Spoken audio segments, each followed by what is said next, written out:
كتاب قديم يعني في رأسي وفي ذاكرتي منذ عقود، منذ أن خرجت يعني من الإذاعة والتلفزة. كنت أفكر في أنه لابد أن أسجل هذه الحوارات، هذه المناقشات، هذه المجادلات مع رئيس الدولة.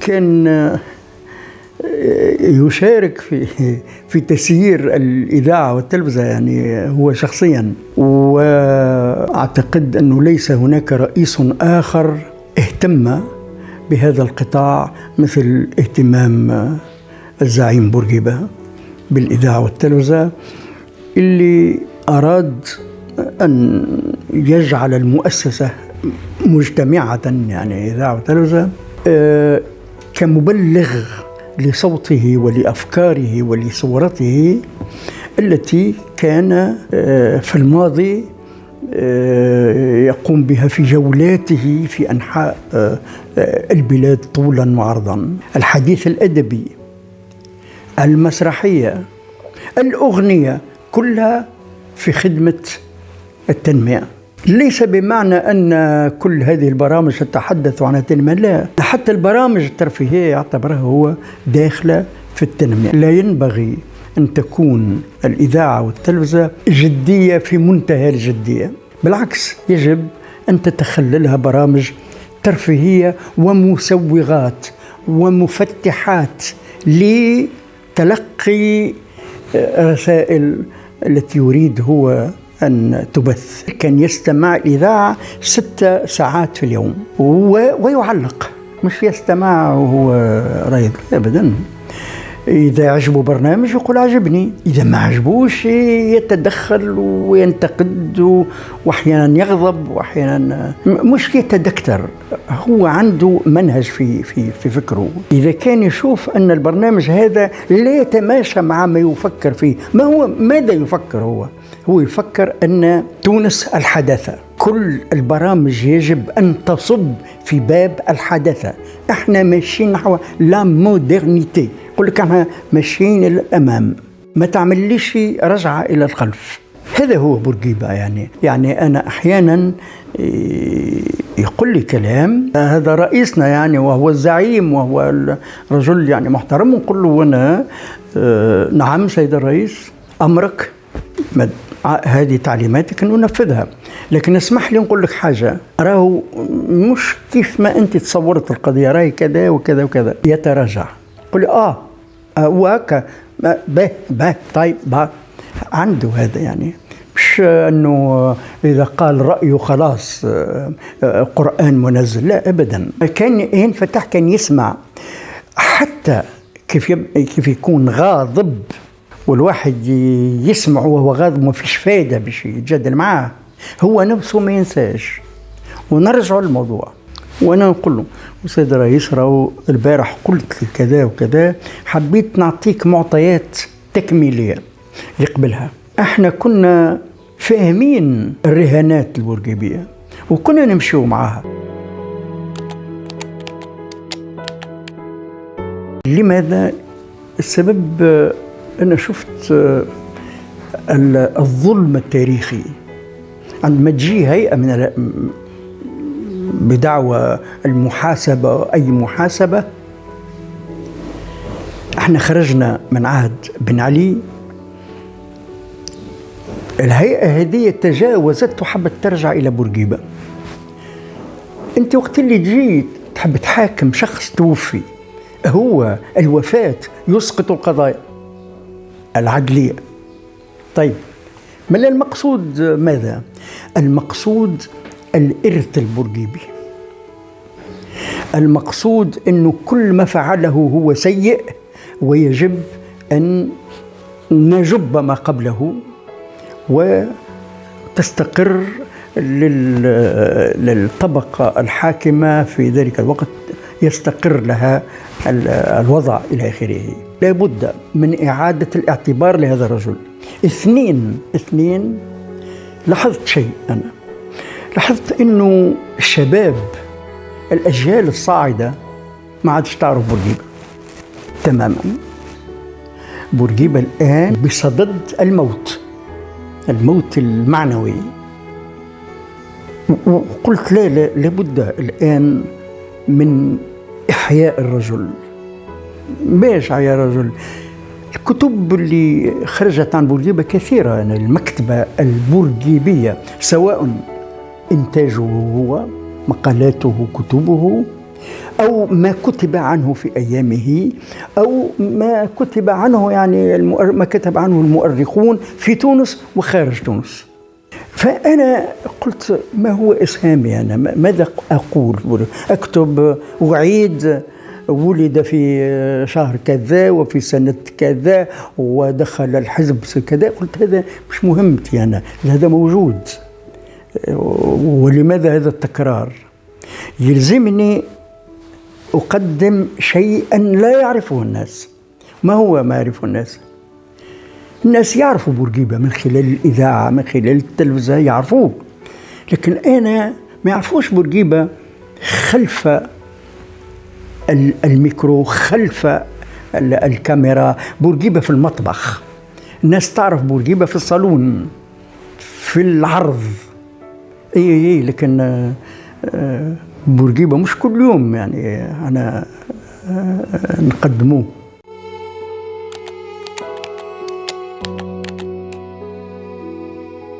الكاريزما البورقيبية صنعتها ثقافته. الرئيس عنده الثقافة واسعة، هو قبل كل شيء رجل قانون ومحامي، درس في فرنسا، ولكن أيضا درس الأدب العربي والأدب الفرنسي بعمق. هذا الرجل يقرأ قصائد عن ظهر قلب بالعربية وبالفرنسية أيضا. رجل دولة، كان رجل يحب الفن ويحب المسرح، ومثل، هو شخصيا مثل، وعنده موهبة خطابية. رجل يعرف كيف يشد المستمع بساعة اطلاعه. عندما يتحدث دائما هو يتحدث عن أشياء تجري أمام الجميع، هو يربطها بألف سنة التالي. كان عنده براعة الكلمة، كان يحسن التهكم عندما يريد أن يسخر، وهذا نوع من أنواع الموهبة اللي تشد المستمع.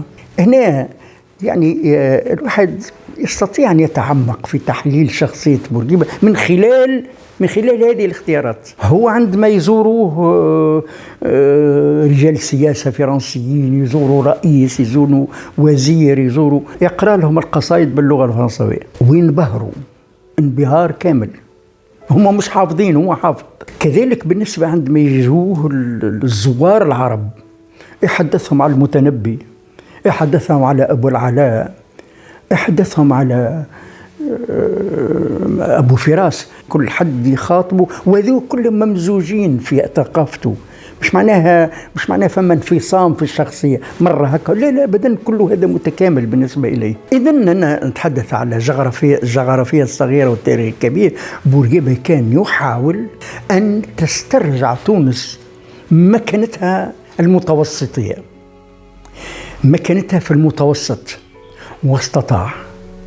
تونس في العهد بورقيبة كبرت وأصبح لها وزن دولي، وأصبحت في مجلس الأمن وفي الأمم المتحدة عموما يخطب ود تونس. ليس سهلا، بناء ثقة وإكبار وإجلال، هذه كلها عبقرية.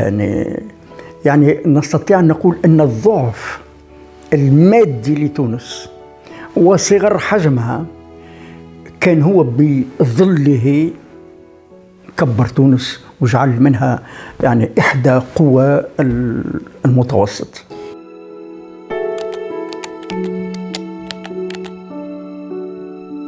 هو مرة من المرات جاءت نجاح العطار هي وزيرة الثقافة في سوريا، ومن بعد انتقلت حتى ولت نائبة رئيس الجمهورية، سيدة فاضلة وعندها وزن وعندها. جات لتونس استقبلها بورقيبة، قال لها أنا نكون فرحان أني نشوف نساء عربيات تولوا الوزارة.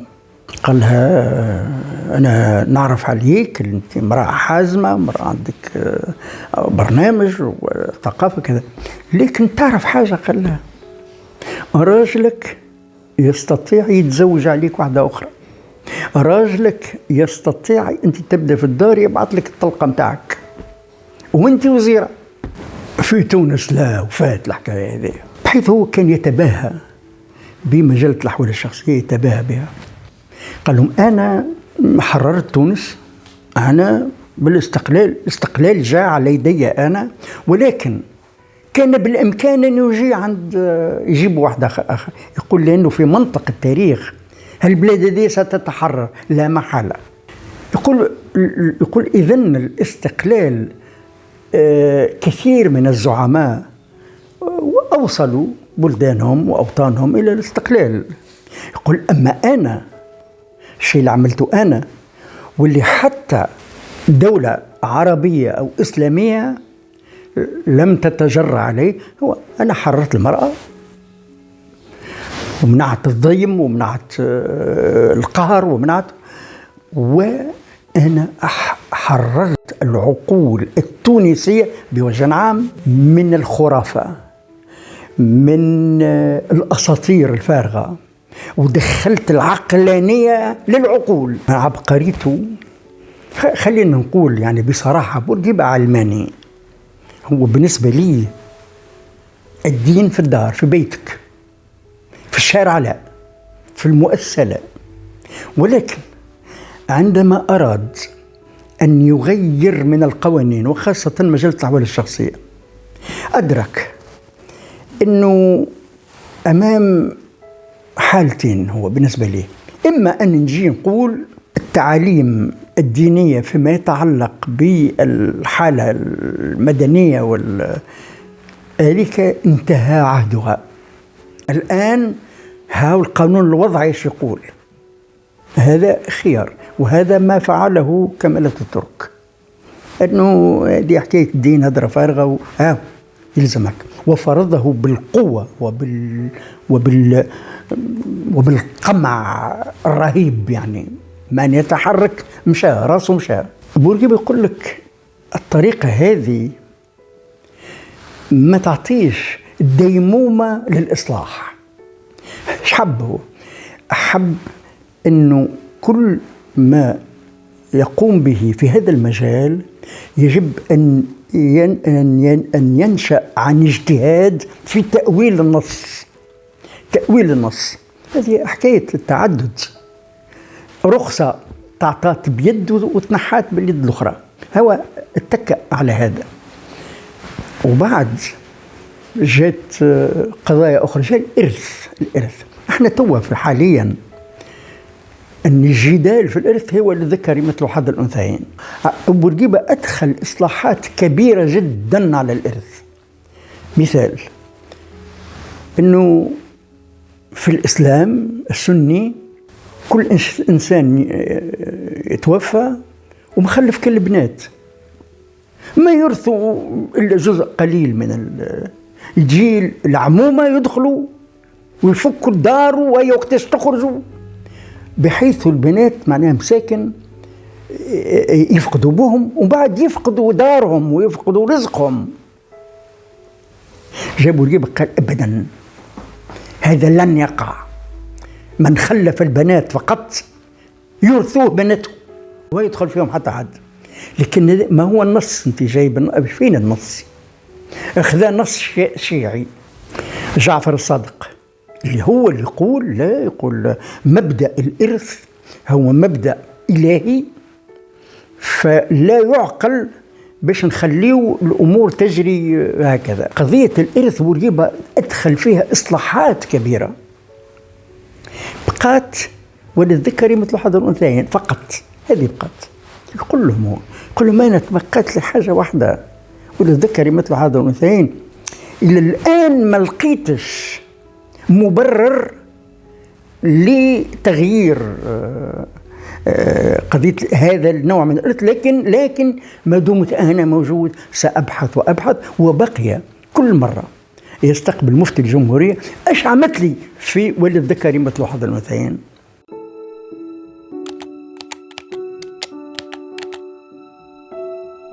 وقبل كل شيء بورقيبة عنده سياسته الداخلية، تسيير دواليب الدولة شيء، عنده علاقات تونس العربية وعلاقات تونس الخارجية الدولية.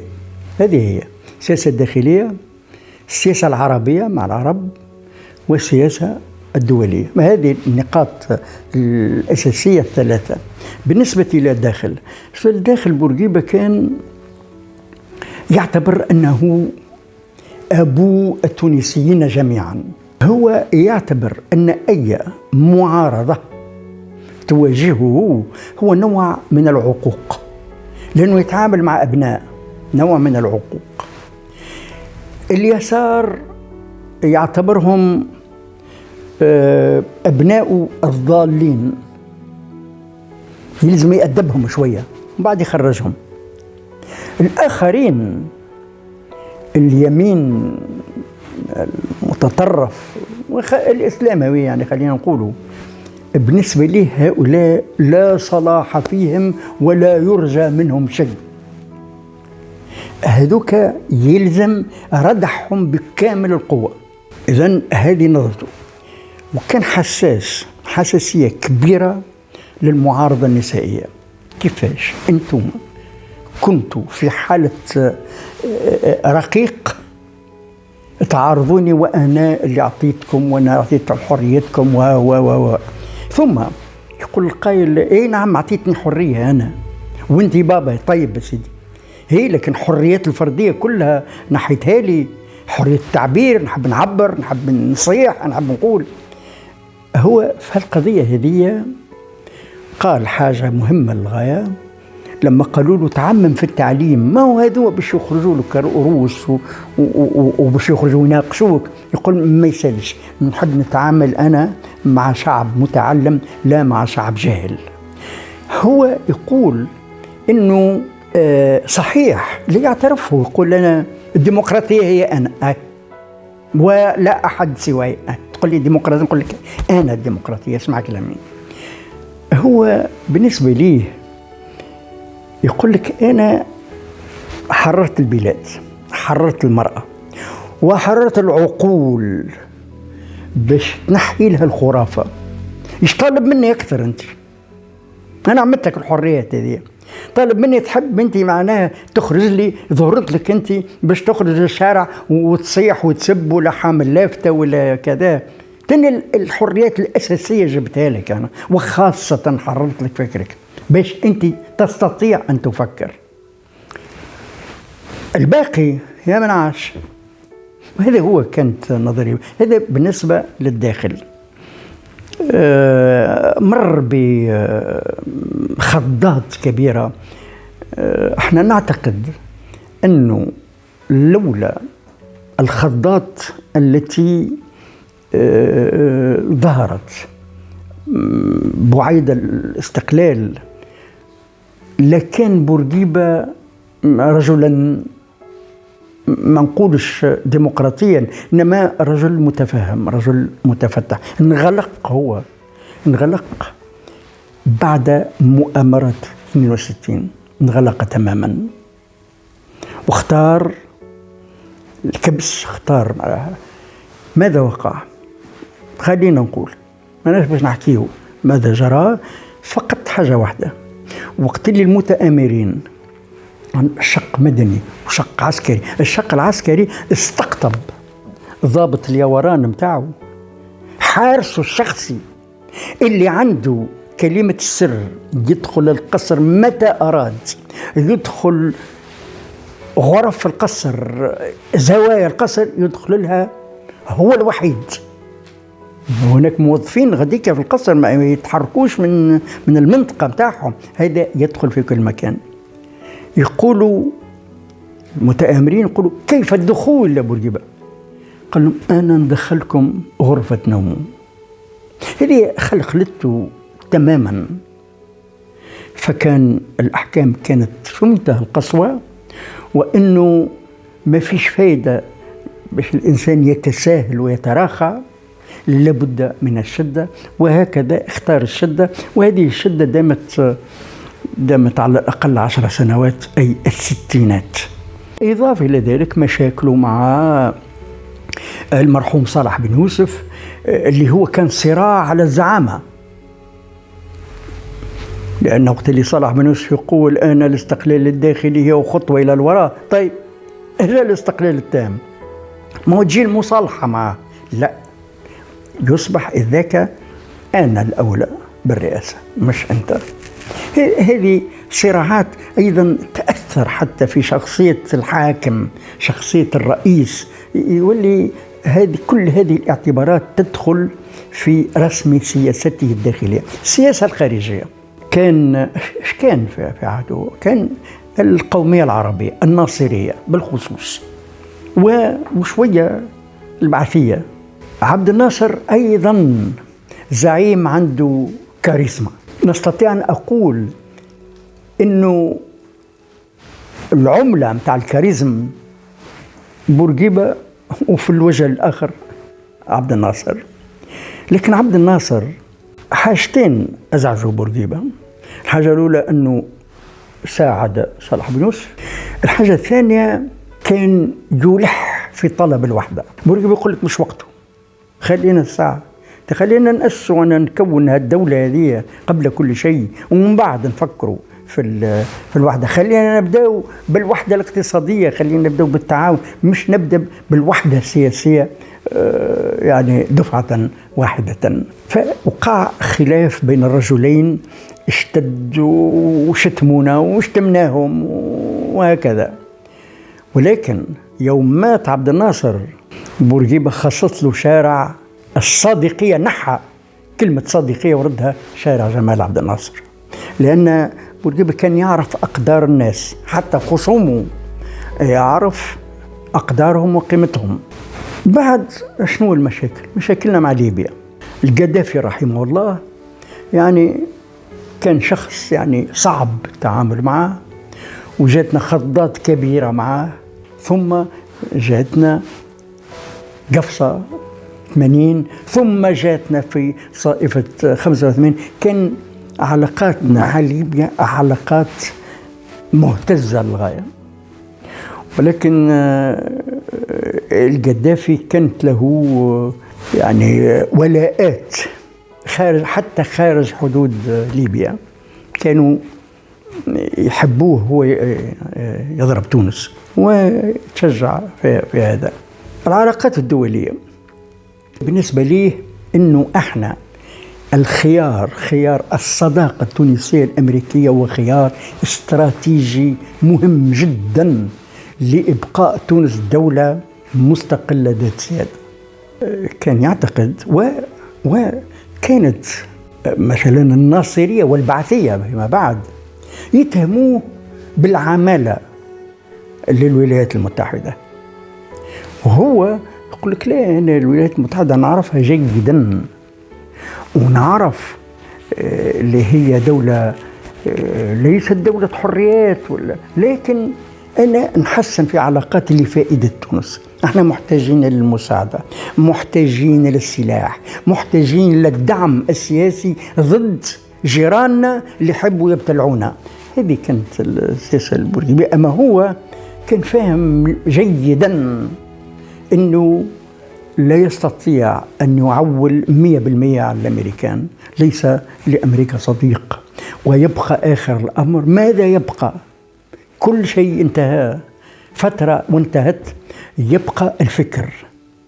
ماذا يمكن أن نستبقي من الفكر البورقيبي وأن نواصله؟ هي مش قضية خرافة، حكاية هنا حكيناها والسلام عليكم لا، هناك فكر بورقيبي حداثي يجب أن يتواصل سعينا نحو الحداثة ونحو تحرير العقول من الخرافة.